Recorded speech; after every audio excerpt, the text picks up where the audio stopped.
Bonjour Ah, à, ça y est, j'ai entendu quelque chose. bonjour à tous et à toutes. Voilà, donc on a eu quelques petits soucis techniques. Euh, voilà, et donc maintenant on est bien présent. Donc bienvenue à ce premier webinaire sur l'état du monde. Ce premier séminaire de notre deuxième série après les webinaires que nous avons organisés il y a 2 semaines sur des aspects plus techniques et thématiques, comme par exemple l'assurance à l'international, le financement de vos actions internationales ou la logistique et le transport. Si jamais vous avez raté ces webinaires, ben, n'hésitez pas, vous pouvez retourner sur notre site internet up.brussels et vous pourrez les voir sur notre site en direct. Donc, je vous le disais, premier webinaire sur l'état du monde. Donc, en 5 sessions, nous allons faire le tour du monde avec la collaboration de nos attachés économiques et commerciaux qui sont sur place en direct. Et donc, nous allons commencer ici par l'Europe aujourd'hui, suivi de jeudi un tour d'horizon de l'Asie, suivi de mardi prochain les Amériques, avec ensuite l'Afrique subsaharienne et enfin pour terminer l'Afrique du Nord, le Moyen-Orient. Alors, euh, pourquoi, pourquoi avons-nous commencé par l'Europe? Tout simplement parce que l'Europe représente 85% des exportations bruxelloises et donc c'est un marché extrêmement important qui est essentiel pour les exportations à Bruxelles. Euh, il devrait y avoir une réouverture progressive du business en Europe avec un déconfinement progressif. On verra ça plus en détail dans les slides suivants. Avec également, bien, l'Europe, ce sont les pays limitrophes, bien sûr, donc plus facilement accessibles avec plus de facilité logistique et moins de tracas de transport. On verra ça également. Et bien entendu, l'Europe pourrait être aussi source de relocalisation d'une partie de la production qui est maintenant en Asie. Donc ça, c'est plus dans l'hypothétique. Et donc, on pourrait voir un agrandissement du business européen. Et donc ça pourrait être intéressant pour vous également. Alors, au niveau de nos orateurs du jour, nous avons Ariane Léonard, qui est attachée économique et commerciale en poste à Madrid, qui nous fera tout à l'heure un petit aperçu de la situation en Espagne. Nicolas Winsler, qui est en poste à Berlin, attaché économique en poste à Berlin, et qui nous fera également la situation en Allemagne. Et François Devreil, qui nous fera un petit aperçu de la situation en France. N'hésitez pas à poser vos questions dans le chat. Toutes vos questions sont les bienvenues. On va essayer que ce soit le plus interactif possible de façon à pouvoir répondre à vos besoins réels. Parmi les spectateurs, nous avons également nos autres attachés économiques et commerciaux qui sont là. Et donc, si vous avez des questions plus précises par rapport à leur marché, n'hésitez pas à la poser. On essaiera de leur donner la parole si on y arrive techniquement et qu'on n'a pas de petits bugs comme au début.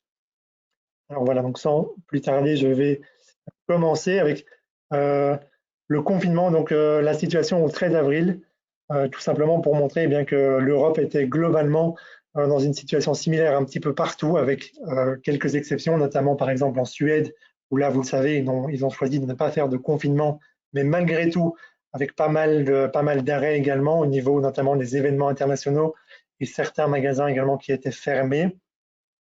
Et donc un constat, hein, voilà, un constat vraiment, le business européen a été à l'arrêt pendant à peu près 2 mois, avec des secteurs plus touchés que d'autres, notamment l'ORECA, le tourisme et l'événementiel, avec des conséquences qu'on a difficiles à prédire pour l'instant, mais on prévoit notamment une chute du PIB européen à hauteur de 7%, et également une baisse substantielle du pouvoir d'achat, puisque de nombreuses personnes se sont retrouvées soit au chômage temporaire quand c'était possible, soit sans revenus. Et donc, bien sûr, des conséquences assez importantes au niveau du business B2C, mais donc indirectement également au niveau du business B2B. Alors aujourd'hui, la situation au 18 mai, on n'a pas encore eu l'update au 25 mai, mais la situation de la semaine passée, on constate un déconfinement progressif dans toute l'Europe, pas nécessairement aux mêmes vitesses, puisque certains pays sont plus avancés que d'autres, notamment l'Autriche par exemple, qui a commencé son déconfinement après Pâques, et l'Allemagne également, qui est déjà bien avancée dans son déconfinement. Mais là, Nicolas nous fera un petit aperçu global de ce qui se passe là-bas juste après. Et donc, globalement, tout réouvre, sauf pour l'instant les déplacements internationaux, notamment au niveau des frontières, puisque comme vous le savez, au niveau des frontières belges, la frontière reste fermée pour tout déplacement non essentiel au moins jusqu'au 7 juin. Il est prévu la semaine prochaine un nouveau Conseil national de sécurité qui devrait faire le point sur cette troisième phase de déconfinement. Et donc, a priori, jusqu'au 7 juin, les déplacements internationaux ne sont pas permis. Mais d'autres pays n'ont pas attendu puisque certains pays ont commencé l'ouverture progressive de leurs frontières, soit terrestres, voire même aériennes. C'est le cas notamment de l'Autriche depuis le 15 mai, ou par exemple l'Italie qui prévoit une ouverture des frontières à partir du 3 juin. Alors attention, malgré l'ouverture des frontières, il faut noter que certains pays envisagent la possibilité de mettre en place un système de quarantaine, donc l'obligation de rester pendant 14 jours en quarantaine, en auto-quarantaine, en cas d'arrivée sur le territoire. On en parle beaucoup, notamment du côté du Royaume-Uni, notamment pour les pays qui ont été fortement touchés par le coronavirus. Et a priori, la Belgique devrait faire partie de ces pays. Donc attention, bien tenir ça à l'œil. Ici, on vous a mis un site internet de la Commission européenne qui prend bien, qui fait un overview complet de toutes les mesures des pays, des mesures prises par les pays de l'Union européenne et d'autres pays comme la Suisse et le Royaume-Uni. Et donc, n'hésitez pas à aller sur ce site, vous tenir au courant, puisque ça vous permet en un clic de pouvoir voir toutes les mesures européennes et de pouvoir vous tenir informé. Alors, si vous avez suivi nos autres séminaires, notamment monsieur le représentant de Ziegler indiquait que la logistique et le transport avaient été fortement impactés par la crise du coronavirus. C'est bien sûr également le cas du transport aérien intra-européen. Donc ici, c'est la situation au jour d'aujourd'hui. On constate que globalement, la majorité des pays sont encore fortement impactés au niveau aérien. Pourquoi? Ben, simplement parce que il y a une diminution des vols domestiques et donc ça a évidemment un impact sur le nombre de vols et la place disponible pour le fret aérien. Et donc, il y a également un impact au niveau du coût, hein, puisqu'on constate une augmentation exponentielle qui peut aller jusqu'à x10 du coût du transport aérien encore aujourd'hui. Et donc, nous, ce qu'on encourage, bien sûr, c'est pour l'instant le transport par route. Comme on voit ici, au jour d'aujourd'hui, ça fonctionne assez bien dans toute l'Union européenne. Dès le début de la crise, l'Union européenne a mis en place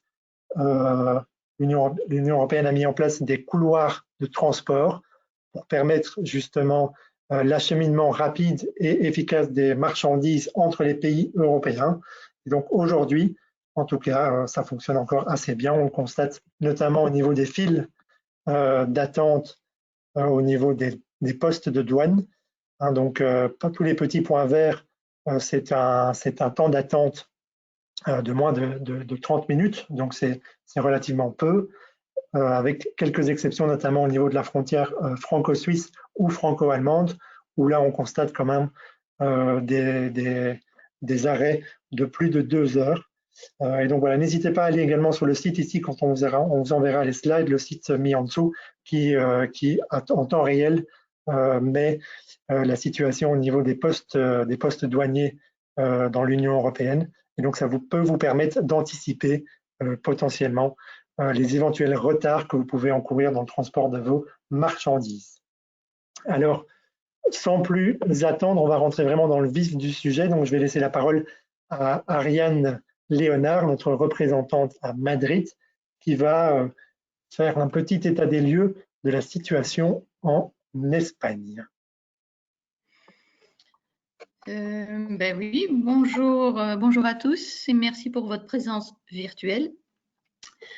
Alors, on va commencer par l'Espagne. L'Espagne, c'est la 5e économie européenne. Elle représente plus ou moins 8% du PIB européen. D'abord, quelques chiffres sur ce qu'on attend dans les mois à venir en Espagne. Le PIB a déjà baissé au premier trimestre de 5,2%. Et on s'attend à ce que sur l'année, il baisse de entre 9,2 à 12,4% sur l'année. Le chômage prend un peu le même chemin catastrophique. Donc, si en 2019, il atteignait 14,1%, En 2020, on s'attend à 19, enfin on est déjà à 19%, et ça pourrait monter à 34% si ce que les Espagnols appellent les RT, donc les chômages temporaires, devaient, une fois terminé le dossier de régulation d'emploi temporaire, si les gens devaient perdre quand même leur travail. Donc, si par hasard les RT se terminent, les chômages temporaires se terminent en vrai chômage, on pourrait monter jusqu'à 34%, ce qui serait une véritable catastrophe. Le déficit public en 2019 était de 2,82%. Il est en principe en 2020 de 10,34%.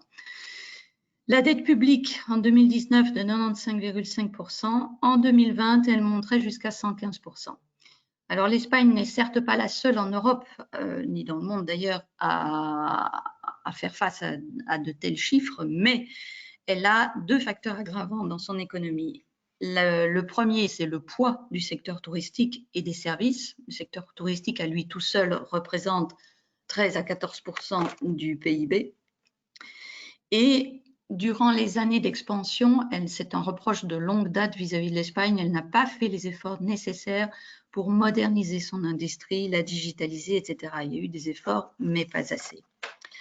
Alors, si on passe à l'état de déconfinement actuel, donc l'Espagne a fait un plan de déconfinement en 5 phases. Aujourd'hui, toutes les phases durent 2 semaines, en principe. Aujourd'hui, l'ensemble du pays se trouve dans la phase 1 et certaines zones, 47% du pays en fait, se trouvent dans la phase 2. Donc, bien entendu, ces phases permettent ou ne permettent pas certaines choses.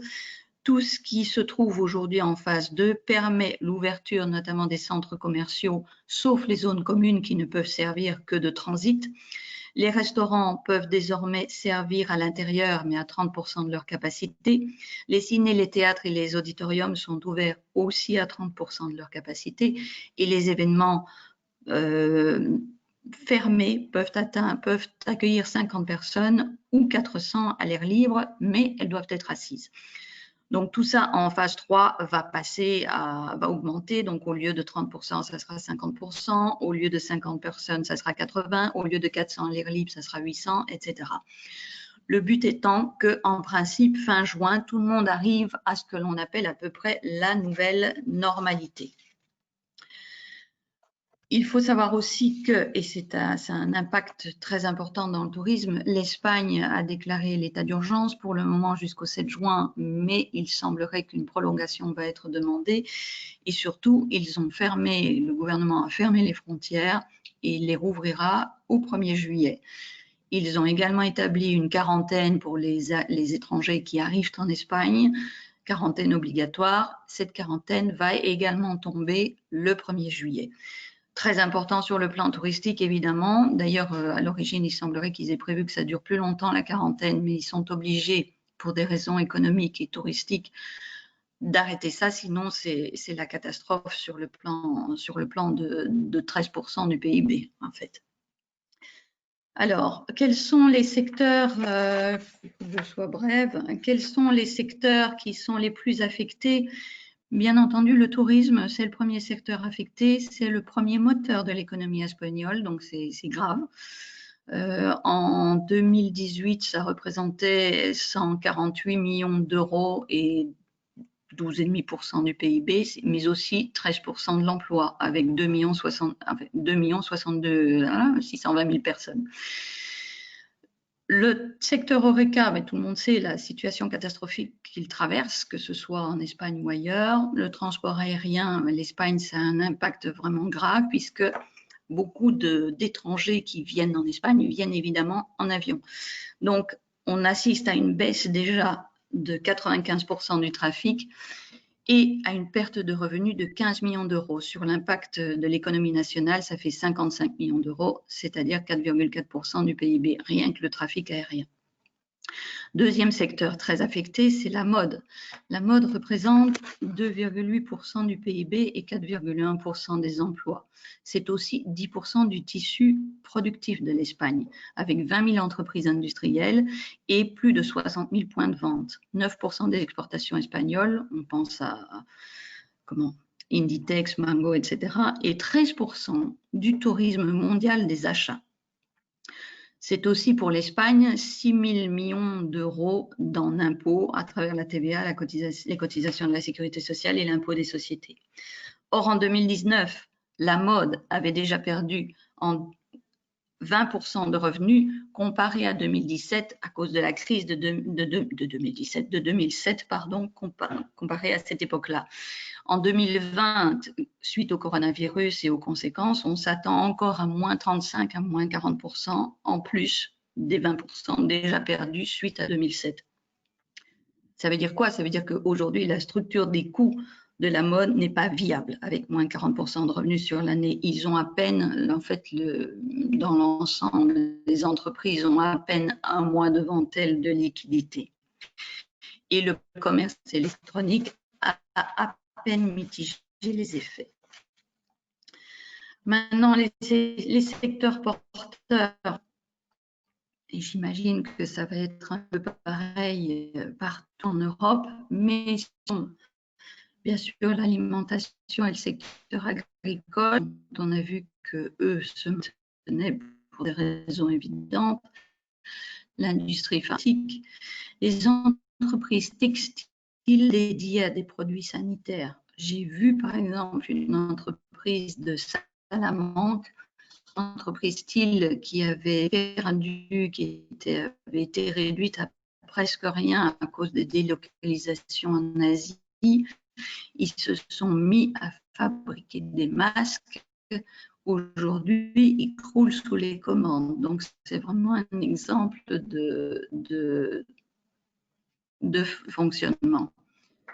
On ne me voit plus, je ne sais pas si on m'entend encore, mais bon, je continue. Tant que personne ne me dit rien, je continue. Excusez-moi. Ariane, on t'entend encore. Alors, d'autres secteurs porteurs sont les entreprises de technologie, Netflix, Amazon, les développements des jeux vidéo sont également porteurs, les fabricants d'articles d'hygiène, les services de téléconférence, d'éducation online, de divertissement, les services de logistique, tout ce qui est transport par route et chemin de fer doivent se développer très fort. Vous m'entendez encore? D'accord, je suis heureuse de l'entendre parce que je parlais, j'avais l'impression de parler dans le vide. Mais bon.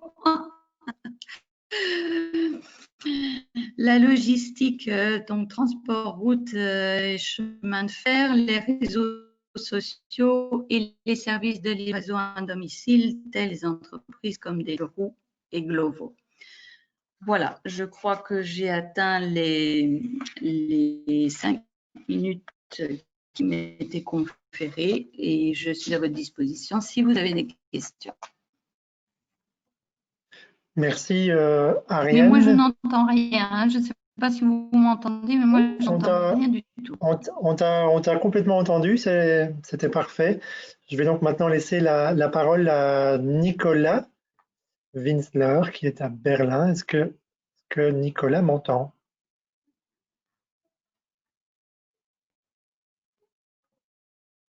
Nicolas? Je suis là. Voilà. On se croirait un peu comme à l'Eurovision, comme ça. Hein. Oui. Belgium 12 points. Donc, je te laisse la parole. Merci Thomas.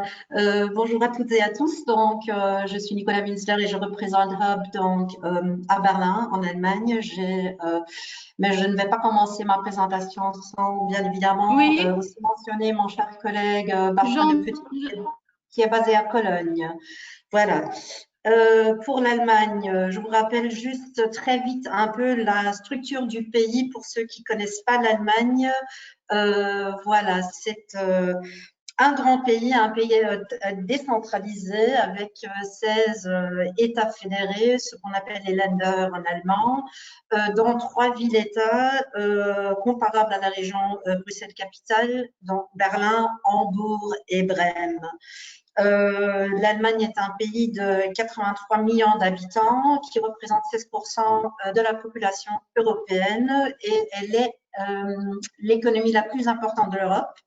et 4e au niveau mondial. Elle représente de l'Europe des 28 21% du BIP européen. L'Allemagne est aussi le 3e exportateur de biens au niveau mondial. En tout cas, ça a été le cas avant la crise du corona. L'Allemagne est aussi leader en high-tech et solutions digitales dans l'industrie, donc tout ce qu'on appelle l'industrie 4.0. C'est le pays des ingénieurs, des scientifiques et des inventeurs. Il y a des instituts de recherche, excusez-moi, comme c'est mentionné sur les slides, donc l'Institut Max Planck, Société Fraunhofer et l'Association d'Habit. On a notamment à Berlin, à l'hôpital universitaire de la Charité, le virologue Christian Drosten, qui fait beaucoup parler de lui pour le moment dans la presse et qui est le premier conseiller du gouvernement allemand qui avait à l'époque détecté le virus SARS. Donc c'est vraiment un des virologues les plus importants et qui connaît le mieux ce genre de virus.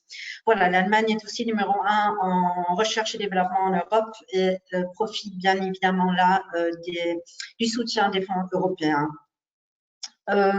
Juste pour rappel, la Rhénanie-Nord-Westphalie, qui est la région frontalière à la Belgique, représente déjà 18 millions d'habitants et elle seule représenterait, si elle était isolée, la 5e économie en Europe. Et vous avez toutes les grandes entreprises de l'Allemagne qui sont basées là-bas.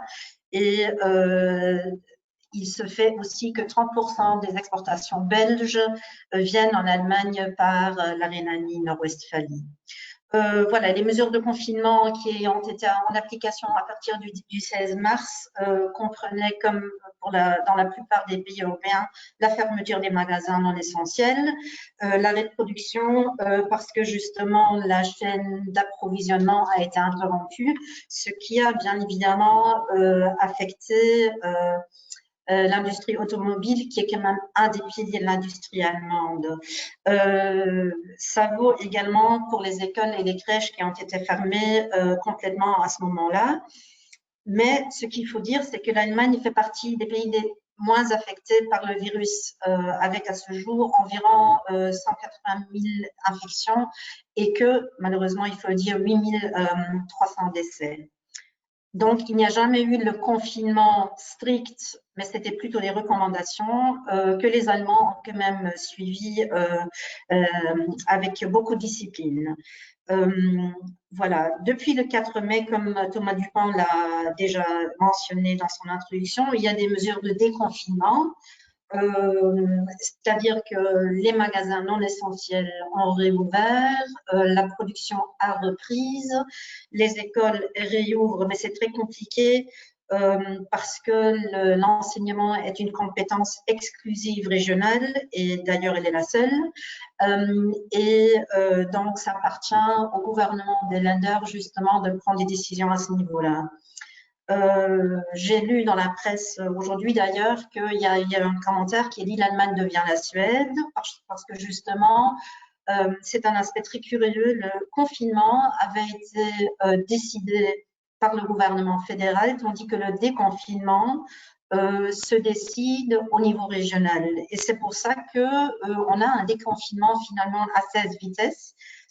Parce que justement, comme j'ai dit pour les écoles, il y a aussi d'autres mesures dont les Länder sont temps devenus compétents et plus le gouvernement fédéral. Voilà, l'impact économique des mesures. Comme je crois pour toutes les économies mondiales, il y aura une baisse du PIB attendue qui est pour le moment moins 2,5%, mais c'est juste pour le premier trimestre. Donc, on attend, bien évidemment, l'Allemagne est au début d'une vraie récession et c'est quand même la plus grande baisse depuis la crise financière et économique de 2008. Mais les experts prédisent quand même une consolidation partielle pour l'année 2021. Ce qui est très important en Allemagne, c'est l'indice du climat de consommation.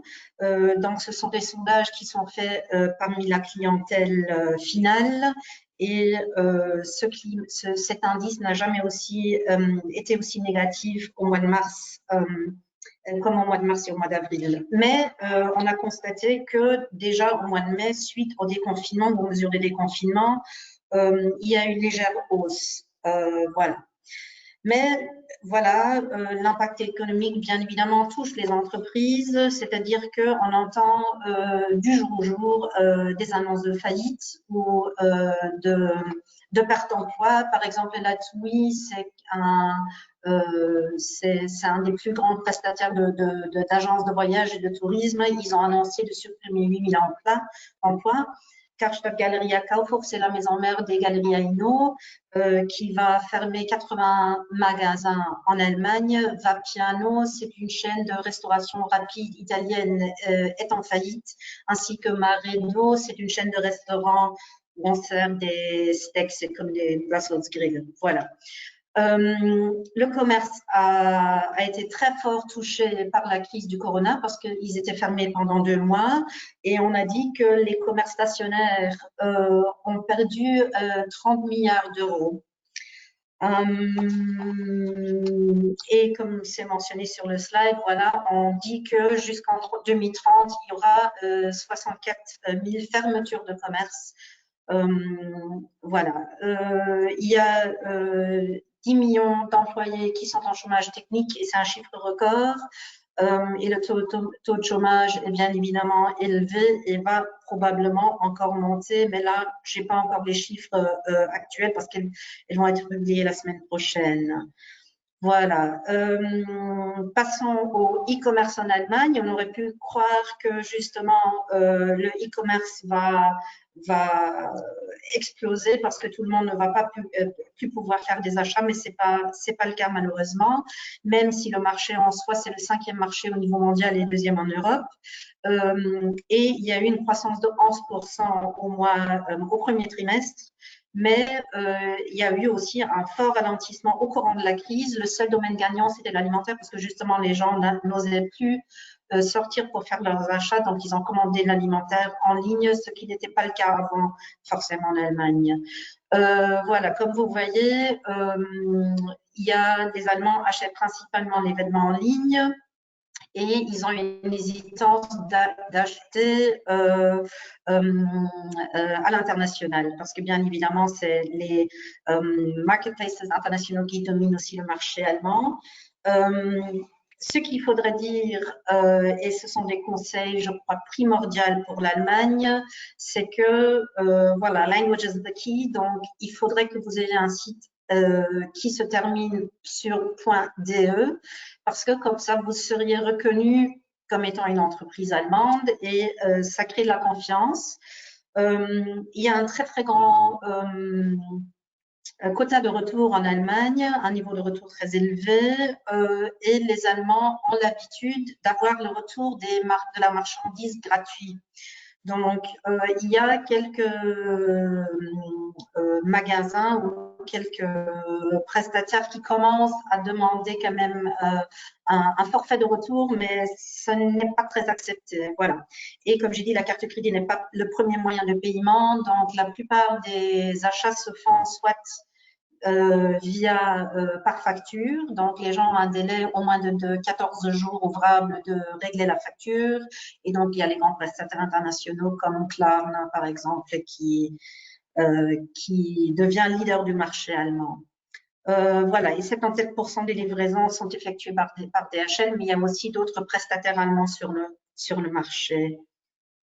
Oui, un regard vers l'avenir. En Allemagne, c'est un peu un coup d'œil dans la boule magique. Bien évidemment, c'est une économie très stable et l'Allemagne a eu la chance d'être très rigide au niveau des dépenses et au niveau de l'endettement. Donc, bien évidemment, le pays en profite pour le moment. Tout dépend bien évidemment jusqu'à quand cette crise va durer. Il y a 2 piliers de la force allemande en fait, et c'est l'exportation et la consommation. Et l'exportation, bien évidemment, tout dépend aussi de l'évolution dans les autres pays parce que l'Allemagne en dépend fortement. Et je crois que justement, ça va être un des pays qui va être obligé à ouvrir davantage son économie pour compenser ses pertes. Voilà. Je vous remercie. Comme ma collègue Ariane l'a dit, je suis à votre disposition si vous avez des questions. Merci Nicolas pour cette très intéressante présentation. Je laisse donc la parole à François qui va nous faire la situation en France. À toi. Tout à fait. Merci Thomas.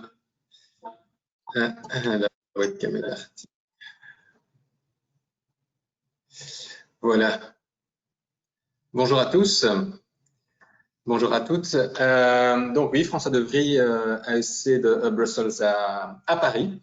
Alors, pour commencer, je vais faire un petit point sur la situation globale en France.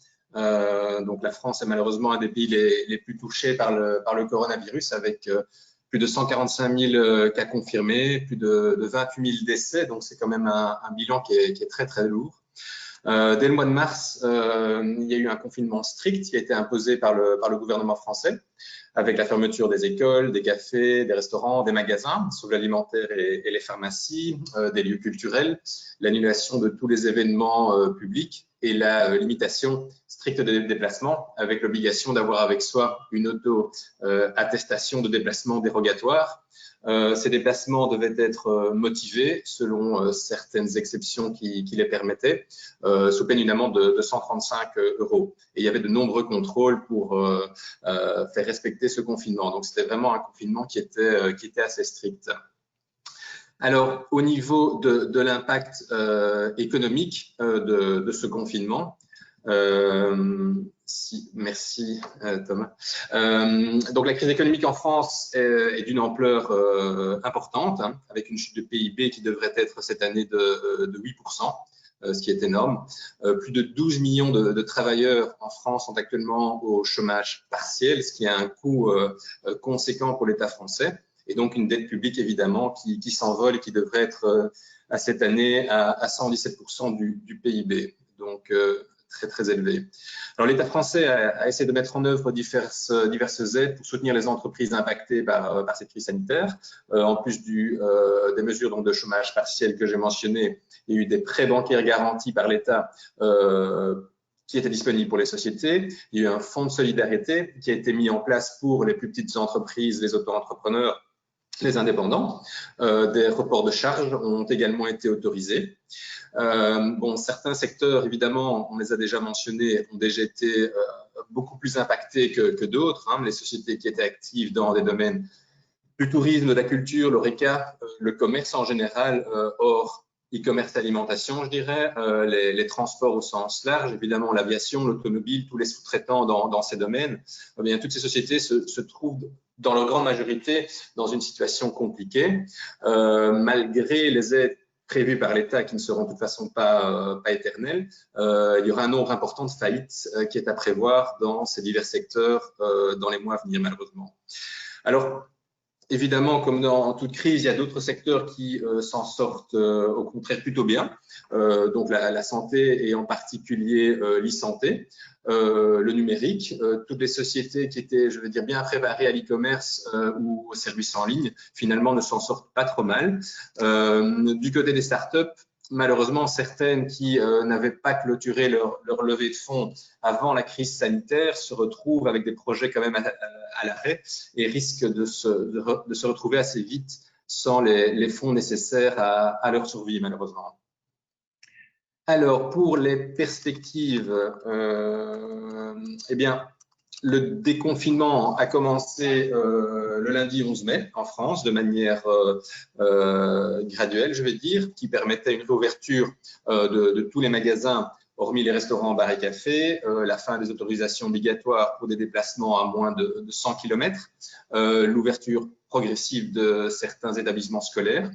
Un nouveau point sera fait par le Premier ministre ce jeudi pour annoncer les mesures de la deuxième phase de déconfinement qui commencera le 2 juin, mardi prochain. Alors, de façon générale, il y a une amélioration de la situation sanitaire, mais les autorités restent quand même assez prudentes. Sur le territoire français, le déconfinement se déroule de façon différente selon les départements et les régions, plus souple dans des zones dites vertes et plus strict dans des zones dites rouges, qui sont celles qui sont les plus impactées par le virus, l'Île-de-France, le Hauts-de-France, le Grand Est et la région Bourgogne-Franche-Comté. Donc, malgré ce déconfinement, il ne reste pas moins que les déplacements restent compliqués à plus de 100 km de son domicile et que de motifs les permettant sont listés dans une autorisation dérogatoire à avoir sur soi avec des justificatifs adéquats. Au niveau international, les frontières sont toujours partiellement fermées. Donc, seuls certains motifs sont acceptés pour entrer sur le territoire français depuis l'étranger, avec une attestation dérogatoire là aussi, avec des justificatifs adéquats. Mais par exemple, le motif commercial n'est actuellement pas sur la liste pour entrer en France. Donc, ceci, évidemment, limite fortement les déplacements d'affaires. Un assouplissement est espéré des deux côtés de la frontière franco-belge. Les diverses autorités locales essaient de mettre la pression sur l'exécutif pour la réouverture de cette frontière au plus vite. Un point sera bientôt fait sur la situation, mais une ouverture de la frontière avant le 15 juin semble plutôt compliquée. Alors, au niveau des perspectives économiques, le deuxième semestre de l'année risque d'être compliqué dans beaucoup de domaines. Le gouvernement se prépare d'ailleurs à une rentrée assez difficile en septembre en termes de faillite et de perte d'emploi. Cependant, selon les estimations, la situation devrait s'améliorer en 2021 avec une augmentation du PIB de 7% environ, mais ceci dépend bien évidemment de l'évolution de la future situation sanitaire qui est encore évidemment fort incertaine. Donc voilà le point pour la situation globale, je dirais, en France. Je pense que nous allons avoir à la fin un petit échange de questions-réponses. Mais si vous avez des questions plus spécifiques quant à vos projets d'exportation en France, n'hésitez pas à nous contacter, donc moi-même à Paris et ma collègue Marie Vanard à Lille, qui est responsable pour les Hauts-de-France et le Grand Est et qui est donc au fait des questions spécifiques aux problèmes transfrontaliers. Merci. Merci François. Alors effectivement, on a quelques questions qui nous sont déjà parvenues. La première question, c'est pour justement toi François et toi Nicolas. Et donc c'est, est-ce que vous avez plus de nouvelles par rapport aux foires internationales qui devraient avoir lieu en seconde partie de l'année? Pour la France, on parle notamment du CIAL ou pour l'Allemagne, de la Medica et de la foire du livre de Francfort. Est-ce que vous avez déjà quelques perspectives à ce niveau-là ou bien est-ce que c'est encore un peu trop tôt? Alors, en ce qui concerne la France, comme je suis là, je vais déjà répondre pour la France. Les événements sont maintenus au second semestre. Le gouvernement a dit que de toute façon, il n'y aurait pas d'événements de plus de 5000 personnes autorisées avant le 1er septembre, normalement. Par la suite, il faudra voir, mais pour le moment, tous ces événements sont maintenus. Certains événements qui devaient avoir lieu au 1er semestre ont d'ailleurs été postposés au second semestre et sont toujours maintenus. Évidemment, tout dépendra de l'évolution de la situation sanitaire pendant l'été. Mais normalement, à partir du 1er septembre, les événements de plus de 5000 personnes devraient à nouveau pouvoir être organisés. Il faudra voir sous quelles conditions, évidemment.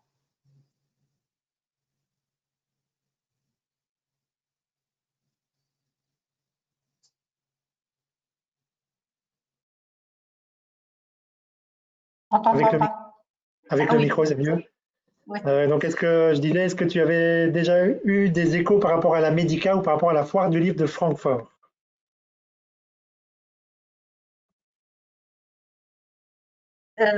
Pour le moment, c'est un peu le même cas comme en France, c'est-à-dire que les foires du deuxième trimestre ont été soit annulées, soit reportées.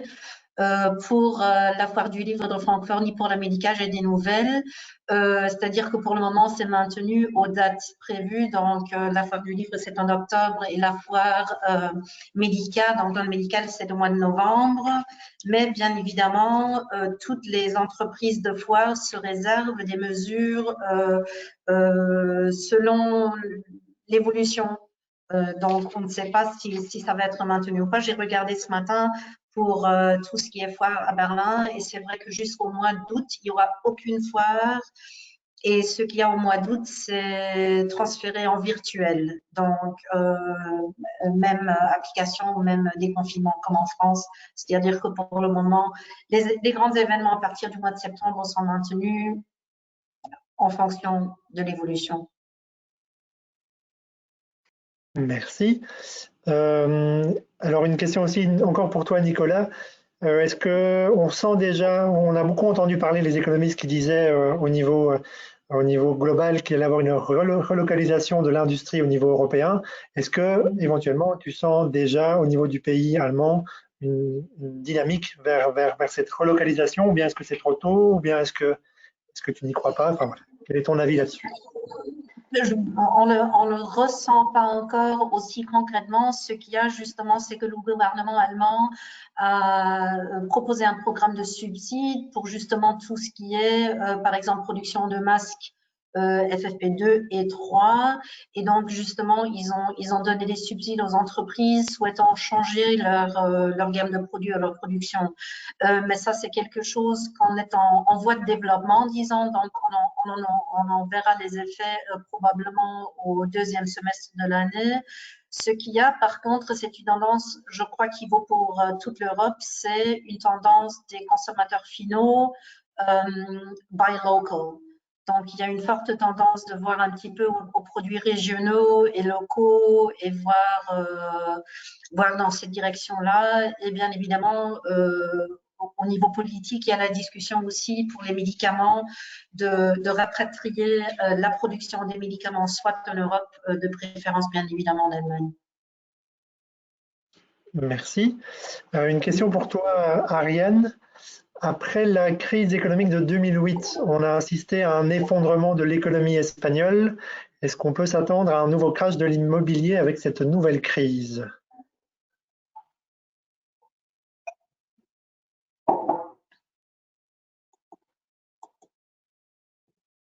Donc, Ton micro a en été ce qui coupé, mais on concerne entend. voilà, vous m'entendez là? Oui. Bon, l'immobilier en principe, pour le moment, n'a pas l'air de bouger trop. Mais tout n'est pas joué et certains s'attendent quand même à ce qu'il y ait de nouveau un drame de ce côté-là. Pour le moment, c'est pas encore net ni évident, on le voit pas bien, mais certains ont très peur. Merci. Et alors maintenant une question pour tous les quatre. Est-ce que vous trouvez que votre marché de juridiction est ouvert pour l'instant avec ou en tout cas quand les frontières sont réouvertes, est-ce que c'est ouvert pour les prospections de nouveaux clients, ou est-ce que vous conseillerez aux entreprises bruxelloises d'y venir? Bien, vous les conseillerez d'attendre un petit peu. Je sais pas qui veut parler. Vas-y. Bon. Écoutez, ça dépend évidemment de ce que vous voulez vendre, mais moi je sais que je suis en train de travailler avec 3 entreprises qui viennent et qui adaptent leurs produits aux nouvelles circonstances, c'est-à-dire au virtuel. Et donc, dans les 3 cas, bon, c'est pas facile. Le marché espagnol n'est pas un marché facile, mais comme aucun marché européen d'ailleurs, ni la France ni l'Allemagne ne sont faciles à aborder. Mais c'est clair que le fait, j'ai mis dans un de mes mailings, j'ai mis l'avantage d'utiliser un produit purement européen. Donc, c'est une carte qu'on va probablement pouvoir jouer de plus en plus. Et effectivement, ça dépend de tout ce que vous vendez, mais c'est clair que si vous arrivez avec des produits en éducation, par exemple, moi j'ai vu, il y a un webinar auquel j'ai assisté parce que justement je voulais voir un petit peu ce qui se présentait. Il y a des solutions maintenant qui se présentent. C'est des webinars qui vont dans tous les sens que j'ai indiqués, c'est-à-dire l'éducation, la logistique, etc. Tout ça pour apporter des nouvelles solutions, évidemment, qui utilisent les nouvelles technologies. Et l'éducation, ils ont même prévu d'organiser, j'ai mis les dates, mais c'est début juillet, un salon virtuel sur les nouvelles formules pour l'éducation à distance. Donc oui, je pense que c'est ouvert, mais je pense que c'est ouvert pour les sociétés qui vont arriver avec des formules qui vont permettre de développer la nouvelle économie virtuelle qui s'impose après cette fameuse crise du coronavirus.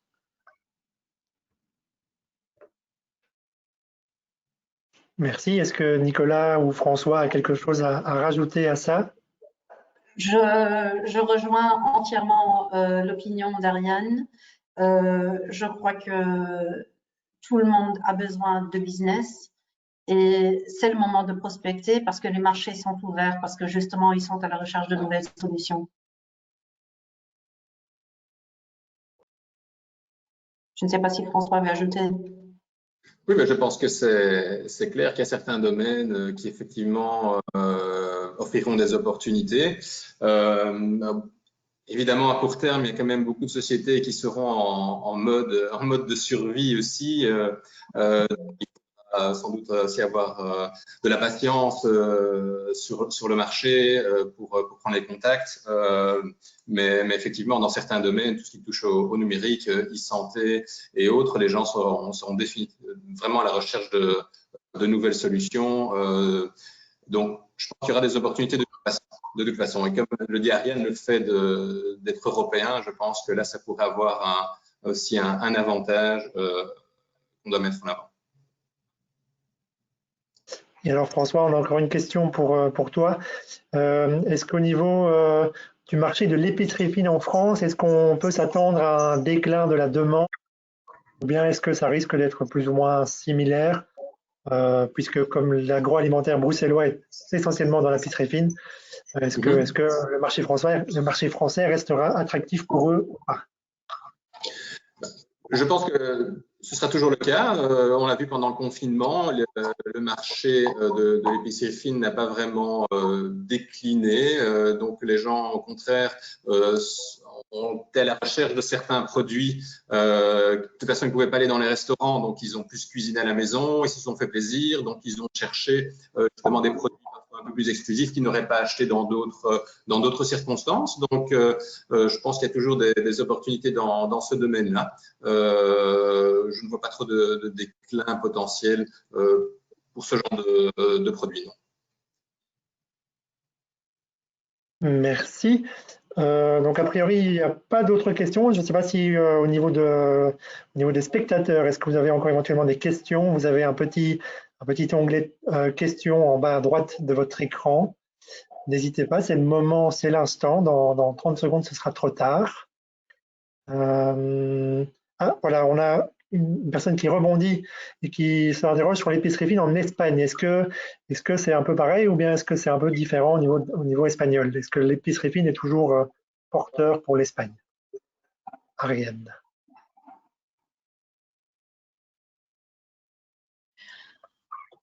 Oui, alors l'épicerie fine est toujours porteuse parce que l'alimentation est un secteur qui va certainement pas trop souffrir enfin, que les revenus des ménages ne s'effondrent de manière drastique, mais c'est un des secteurs qui, par définition, va continuer à fonctionner. Et comme les gens qui ont de l'argent, sauf gros accidents, vont toujours en avoir, l'épicerie fine, on m'a de nouveau coupé la caméra, mais bon, j'imagine qu'il y a une raison. L'épicerie fine va continuer à être porteuse. Attention avec l'Espagne, c'est un phénomène que j'ai vu très souvent depuis des années. Les sociétés belges arrivent avec des produits d'épicerie fine qui sont effectivement excellents, mais qui sont en général beaucoup plus chers que ce qu'on trouve en Espagne. Donc, il y a un problème par rapport aux produits d'épicerie fine belges en Espagne, ils sont trop chers par rapport au marché espagnol. Si on prend le chocolat, si on prend les mayonnaises, par exemple, les mayonnaises, c'est un cas typique. J'ai eu des mayonnaises belges excellentes. L'Espagne préfère acheter je ne vais pas citer de nom, ça fait des ordres, mais une mayonnaise multinationale qui va être moins chère, même si elle est moins bonne. Parce qu'en plus, ils n'ont pas la culture de la mayonnaise déjà. C'est des sauces en général. Donc, l'épicerie fine, oui, bien sûr que c'est un marché en Espagne. Attention aux sociétés belges qui arrivent souvent avec des produits trop chers. Elles arrivent probablement avec des produits plus artisanaux et ainsi de suite. Et donc, c'est difficile de s'adapter. Merci Ariane pour cette réponse. Est-ce que parmi les spectateurs, est-ce qu'éventuellement il y a nos collègues attachés économiques qui sont présents. On a pas mal d'attachés économiques européens qui sont là. Est-ce qu'il y en a un qui voudrait éventuellement prendre la parole pour donner rapidement la situation dans son pays? Si oui, il peut se manifester via les questions. Ça n'en a pas l'air. Et donc, je vais clôturer ici. Donc voilà, tout ça pour vous dire que Hub Bruxelles reste présent pour vous accompagner en cette période de crise. Nous avons toujours notre réseau d'attachés économiques et commerciaux justement qui est partout à travers le monde. Ici, je n'ai mis que les points, que les postes européens, mais bien sûr, nous sommes présents dans le monde entier. N'hésitez pas à les solliciter. C'est l'occasion également de prendre la température du pays en direct, de voir si votre produit est mûr ou pas pour ce marché, voir si éventuellement ça a un impact important, si la crise a un impact important sur le marché pour votre produit, ou tout simplement pour un petit peu planifier votre plan de relance à l'international. La BU Export est également à vos côtés. On prépare un plan de relance internationale au niveau export pour essayer quand même de vous concocter des actions économiques et commerciales au second semestre et en 2021. Donc voilà, n'hésitez pas à nous contacter via notre site Hub Brussels. Merci à nos trois panélistes du jour pour votre disponibilité et pour votre présentation vraiment vos présentations très complètes. Et voilà, n'hésitez pas à nous rejoindre ces prochains jours pour la suite des événements. Donc ce sera dès jeudi avec l'Asie. Donc voilà, merci beaucoup de votre attention et à très bientôt.